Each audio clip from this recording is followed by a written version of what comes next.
যারা বান্দরবনে এসে এরকম একটা পাখির বাসায় থাকার প্ল্যান করছেন তাদের জন্য এই ভিডিওটি। আমি এখন আছি মারাইনতং ভ্যালিতে। আর মারাইনতং ভ্যালিতে টেম্পিয়া রিসোর্টেই কিন্তু এরকম একটা পাখির বাসার আয়োজন করা হয়েছে, যেখানে থাকার সুন্দর ব্যবস্থা করে দেওয়া হয়েছে।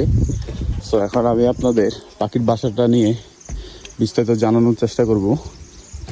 এটা হচ্ছে সামনের বারান্দা, যদিও যদি হাইট একটু শর্ট হয় তাহলে এখানে দাঁড়িয়ে বুঝতে পারবেন বা ভিউ দেখতে পারবেন। করে ঢুকলাম, এখানে বেসিক্যালি 3জন থাকার মতো অবস্থা আছে। আর এটা হাইটও ভালো, 6-7 ফিটের যারা আছেন, 7 ফিট তো নাই যদিও, তারা কিন্তু এখানে আরামসে থাকতে পারবেন। আর বিদ্যুতের ব্যবস্থা এখনো করা হয়নি যেহেতু একটু কাজ চলমান। তবে মজার ব্যাপার হচ্ছে এখান থেকে জানালা দিয়ে খুব সুন্দর ভিউ দেখতে পাবেন। দূরে হচ্ছে মাতামুহুরী নদী আর খুব সুন্দর বাতাসও আসছে।